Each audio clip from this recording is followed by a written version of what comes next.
Ladies and gentlemen, boys and girls, welcome to another Boltman video. So, this video is something that I've been wanting to make for a while. Sort of kind of like a vlog and a bit about me. And this video is mainly about the games that got me into gaming. The biggest influences that got me into gaming. So, before we start that though, I just want to make an announcement. On the 16th of July, I am going to the Super Retro Game Fair in Leeds. It's held at Leeds Town Hall. So if any of my viewers are watching, feel free to say hi if you see me. And it'll be nice to meet some people there as well. I'm looking to get some reasonably good games, but I am picking something special up after from a friend as well, which I'll let you see when I put the video up, which will be probably maybe Tuesday after the 16th there. So I got my first system back in, must have been like 1990, and what that was a Sega Master System. And so this console here, not the Master System 2, the Master System 1, but you know, Sega Master System, this is just for reference.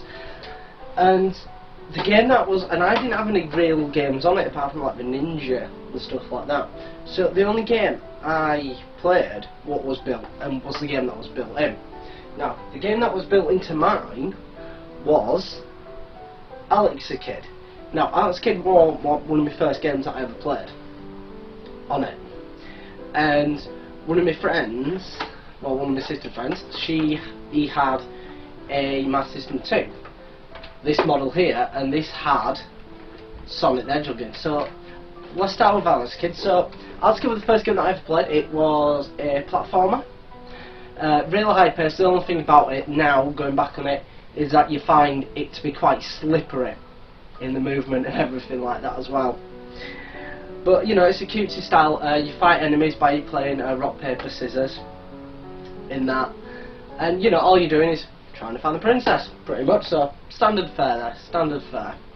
But I would play it on that game so many times, loads of times, and I played on it for ages as well because I loved it. And then I played Sonic the Hedgehog. Now, first time I ever playing this, a few years later obviously, but I remember playing it, and the thing that blew me away with this map screen that was on there, that you had to show you where you were going, so it was similar to Alex Kid in a way, so I went, ooh, it's like Alex Kid this, and I loved it, and I got proper into it because of that as well. But then, you know, stuff happens, and a lot of my Master System stuff was missing, so I left with the console and the Master System 1 console, the games, and a power supply, and I didn't know anywhere at the time, parents didn't know anywhere where I could get controllers, or you know, AV cables for it as well, RF cables at the time, because I didn't really use it, you know, like SCART or anything like that, but now I'm like obsessed with it. But at the time I didn't know where to get them from, so you know, that kind of flooded there, and I was really upset as well because I was from console. But then my parents got me for Christmas, came with tons of games, my Nintendo Entertainment System, my NES, and this must have been about 2 years after this, would have been like 92, something like that.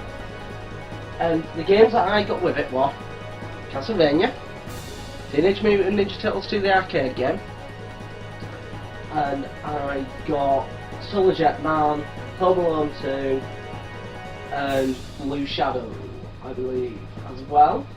Let me have a look. Yeah, Blue Shadow. Those are the games that I got with them. But the game I was mainly obsessed with was this game here, Teenage Mutant 2, the arcade game. This is my original version here, totally abused, totally not looked after, but this is my original version, and I won't ever get rid of this. This is my version, this is my game, I will never get rid of it. I love this game, I've held on. So most of my original NES games I've held on to, because I refused to get rid of them, and a lot of them did get stolen by some dickhead people who I used to call friends. But oh my god, Teenage Mutant Ninja Turtles 2. Now, I mentioned that I got Castlevania. A lot of people would have been like, Castlevania 1, best game ever. You know, it's amazing, best Castlevania and stuff like that. No, I liked it. What not kidding it? I love the arcade game. I love that so much that now the PCB on that is that warm that even in my new system, which I've modded so it bypasses the, you know, region encoding, it still has trouble reading because of it, because the PCB is that warm. That game barely works, and when it does, I'm on it. But that game is it's a 2D platformer beat 'em up on the NES, and this was the first time I ever played something like a beat 'em up. And it had my favourite people of all time, the Teenage Mutant Ninja Turtles, so I would always pick Leonardo as well. Amazing thing with it, you press 2 buttons, you got like super attack and everything like that. And I'm like, oh my god, at the time it blew my mind, and all I did was play this. And mates would come up, and I only had like one controller at the time, and so we all had to take turns. And Minkle ended up getting me from Asda this original beast right here, and this is in the original packaging that I got it in. This is my original, my NES Advantage arcade stick. It got me it from Asda, and I remember being blown away because it was a massive thing. So I always used to use this. The first could have the sucky little controllers. I had the big boy, and that's what I used to call it, the big boy. And the fact that I still have this and refuse to get rid of it as well, because it means a lot to me. Because this is my go-to controller. The funniest thing is about this controller is that it's got 2 connectors to connect it up to the control sockets. So you've got one which has a white line through it, which I believe is player 1, and then the player black one is for player 2. So and you have to actually use a switch on the controller to switch from 1 player to 2 player, so whichever player you want it to be, which I found quite amusing at the time. But yeah, I had that console for ages, and it really wasn't until about 94, 95 that I got my Sega Mega Drive, and I got it around the time that Toy Story came out, because my original Mega Drive version was the one that came with Toy Story, the game, and that was mainly my first foray into the 16-bit consoles and everything. I mean, my mate had a Mega Drive anyway, and I would have played on that when I was there, but I loved my NES. I was like, yes, NES, and my Master System on. Best things ever. Seeing these games, oh yeah, they're very nice stuff. So yeah, I haven't really picked any out from it, but I mean, I got Toy Story with it, and other games I got later were Sonic 3 and Road Rash 2. I had those 3 games for about nearly 6 months, and all I did was play those games, mainly playing Road Rash 2 and Sonic 3, and I always played it. And then my mate who used to live next door, he had Sonic and Knuckles, so I remember borrowing that off him, playing like Sonic 3 and Knuckles, and you know, we're in order of that. Nothing. So you know, I went through repairing stuff, and it wasn't till about 3 years later, in about 97, 98 time, that, well, year before my uncle bought the PS1, and he had it at his, and he got it modified, and we played games like that, and I only played games like this. And then he got me one Christmas after, because I've been dying for one. All this is the best thing ever. And the first games that I got, actually, were proper games at the time. I remember picking it up at Morley Market from stall, which was selling it for about a tenner, and I was like begging Mum, oh, can I have it? It's only £10. It's only £10, because it spoke to me, and I don't know why. Never played any game like it. Never played Zelda before in my life, anyway. Bear that in mind at this point, I never played Zelda. And when I got this game, The Adventures of Alundra, published by Psygnosis in England, I fell in love with this game. I wish this was my original version. I ended up getting rid of it because, well, I didn't get rid of it actually, my dick and mate stole it, all in all. But getting this game, it blew me away. I mean, it plays a lot like Zelda in that respect. You know, it's overhead, dungeon crawler sort of game, adventure. I love the ability that you're able to jump. You're puzzle solving as well in the dungeons, which is quite nice. And overall, it has a very, very, very beautiful art style. This was one of the big games for me for the system. I loved this game. So when I started collecting again, like properly getting back into, well, retro game collecting, this was the top of my list. Because everyone would talk to me like, oh, I've never heard of Adventures of Alundra, I've never heard of Alundra. This game, to me, is the bee's knees, and this is what I showed people all the time. Everyone had their Final Fantasies and all that. I have this, and I love it for that reason. Great single player game, worth getting. Can get it for cheap now actually, it's not about 12 quid now. But really worth getting. I mean, this version here I've got complete with the hints and tips book, I've got the manual as well as the map as well. And this was the first game that I actually bought which had a map, which blew me away of all the different areas. Well, not all the different areas, it's just the starting area for it. But you know, you've got a small area there, and then, you know, if you want to find people in the village, you've got that there. But yeah, I was on again. So later on, about 2 years later, I was getting like PlayStation magazines, and I came with demos. And one of the demos that I came with one year was probably for one of the most influential game franchises of all time. And it's a shame to see how far the people who made this, well, the company that published this game has fallen. And you see my voice getting all serious now, because this is serious, and this is like first game for me like this, for the 3D, and I went through it. Been through a billion times. I can now complete the game in under like 3 hours. Skip the cutscenes and do it in 3 hours. And that game is Hideo Kojima's Metal Gear Solid. This game blew me away when I played the demo. You get to the where do you get to now? You get to the cell, and then that's it. Finishes. I played that demo over and over again, so I could do the beginning bit like with my eyes closed. And when I got the game, at the time I didn't get an original version, I got a copied version. So I remember playing on it, and I was like, you know, I bet, you know, I defeated Ocelot, and I was like, where do I do now? Where do I do now? And it was, and everyone said, oh, it should be on the back of the case. It should be on the back of the case. And I've got a copied version. So it wasn't until what I ended up doing, we were going into Electronics Boutique at the time. That's how long ago this was. It wasn't game, it was Electronics Boutique. I ended up getting the game, looking at the back, and then seeing and looking at this. Oh, there we go. Looking at that there. Just have to get the codec number from Errol, because none of us knew it. I didn't have internet at the time. You know, I was always behind when it came to game consoles, as such with it. And I've played through this game a billion times now. And it means a lot to me, does this game, and it's a shame that games like Metal Gear Solid games like this won't be made anymore. Hopefully, whatever that thing is that Kojima's making is similar, but Metal Gear Solid is a legendary game in my opinion, and a must have on any system, and it's one of the biggest reasons I got into narrative based gaming as well. Story meant a lot to me, because the story in this is fantastic, even though convoluted as hell. And then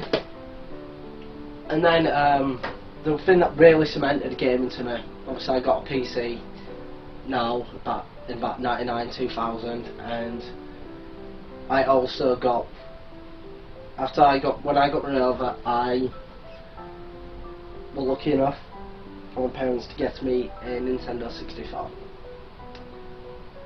Now, my 64 games that I got: Legend of Zelda: Ocarina of Time, classic game. Roadsters, GoldenEye, Mario Kart, Super Mario. I think I got WWE No Mercy. Well, WWF No Mercy, or one of the WCW games. GoldenEye as well. Now, I loved GoldenEye. Me and mates used to play on it all the time. GoldenEye, beautiful game. Beautiful, beautiful, beautiful game. But it wasn't until October 2000, my birthday, that I got my favourite game of all time and the first game of the series, which I'm in love with, and shame not more's been done to it because Microsoft owns the company and the people who made it have left. Now, as mentioned, GoldenEye is a great game, but I prefer the successor. A futuristic first-person shooter in a cyberpunk world with aliens, comedy, a snarky action heroine, you know, loved it. And that was Perfect Dark. Now, at the time, I didn't own what is known as an expansion pack for the system. So when I got it, I was annoyed. I was like, I can't play single player, I can't play single player. How can I play single player if I haven't got an expansion pack? How the hell am I meant to do it? And we were like, don't know where to get them from. Game wasn't stocking, and I remember, I think I went to Toys R Us or something like that, and they had one for like £15. And we went, right, there, birthday present, there you go. And playing the story on this was amazing, but unlocking all the multiplayer stuff, oh my word, going back to Facility. Got to go back to Facility. The best level ever in this was amazing, and it means a lot to me. This game is what got me into competitive gaming, I would say, first person shooters. So I mean, yeah, I had a PC, but I mainly played stuff like Command and Conquer and real-time strategy, stuff like that. Oh, Dungeon Keeper was a big thing to me on PC. Not first person shooters, because my system wasn't really that powerful, so first person shooters were always, I can't be able to run them. But this game meant lots to me, and I played the hell out of this game, and I regret getting rid of my N64. I regret it to this day. I still regret getting rid of my original N64 and everything, but now that I have this, I'm never letting it go. But yeah, these are the reasons, these are the games that I've mentioned, those are the reasons I got into gaming. This is my build up, and everything from then has just been uphill. And it wasn't until I would say the last 3 or 4 years of the last generation, PS3 and Xbox 360 generation, that I kind of gone off modern gaming and I went back into retro gaming, because I found modern games just wasn't giving me that thing that I wanted anymore. I was getting sick of getting the same game over and over again. That's all I was doing. I was buying like Assassin's Creed every year, and at one point, I think it was after Brotherhood, I was like, it's the same game, and then 3 came out, I'm like, you know what, I give up. Call of Duty, that will come out, and it's like the same game, and I went off it, and there weren't enough interesting things on them. I had stuff like, you know, BlazBlue, I had stuff like, oh, let me think, I can't remember. I had some of the more unique games like Eternal Sonata, Last Odyssey, stuff like that, but there wasn't anything holding me to it. So when I was living abroad, I pulled out my old NES, and me and my partner at the time, we played Super Mario 3. Just played that for hours, and it was like, and then I realised my old systems are better. And then me and my partner started going through Final Fantasy 9. Which I've still got the completed save. Our Foxes was 100% complete, including Steiner's quest, getting Steiner's best weapon, which means completing it in a certain time limit, which we managed to do. Barely. We had about a minute left because of, you know, the PAL restrictions of running at 50 Hz, so the game runs slow, but the clock runs the same. But we managed to do it, and I fell back in love with old games, and this is why now you see my collection is grown, and I'm getting the systems that I used to have. I'm getting new systems, trying new things. I mean, I never heard of the WonderSwan, but thanks to getting back into retro gaming, I now own 2 WonderSwans and a collection of good games for them, and I love that system now. It is amazing. It has great games. This is why I collect this, and this is why all these games I play, they are not just to sit on the shelf and be pretty. I am a retro gamer first and a collector second, but it's that close that it's very difficult to distinguish between the two sometimes. And the reason why I've been wanting to make this video, I want to know what other people's early memories of gamers are gaming out. What are the games that got them into gaming? Why did they get back into collecting old systems, if you collect them? Or, you know, just what are your favourite games overall? What got you into gaming? That's mainly why I made this video as well. And I've been wanting to share this as well, my love of games, and this is why I make these videos, because I have a passion for old video games, and I do want to share the passion with like every single person on YouTube. I know everyone does it, but I've been wanting, I do this, and I don't put ads up, I'm not making any money off this. It's just a purely passion project for me, which is fueled by my hobby, which I love. And again, this whole thing means a lot to me. Retro gaming is a big part of me. It's become a big part of it. It has helped me through some bad times, like a couple of years ago when I came back to England under certain circumstances, and let's just say I wasn't altogether in the best place. And yeah, retro gaming and making videos on YouTube and having people say, "Ooh, I like your videos. Oh yeah, I like this game, maybe you should try this." Really like lifting my spirits up. So yeah, I just want to thank everyone who has watched my videos and subscribed. Thank you for that. It means a lot to me that people do watch my videos, people do comment on them. And yeah, so I mean, if you like my video, like it. If you dislike it, dislike it. You find all the stuff in the thing below. Share this video if you want as well. You know, make a video response to it. Why not? Why not? Let's make this community grow even bigger, or become more close-knit, whichever. And if you want to see more of my videos, feel free to subscribe. I will be making a video about what I get from the convention, as well as that other special item that I'm getting from a friend of mine. Hey. But, as I say at the end of every video, keep on gaming.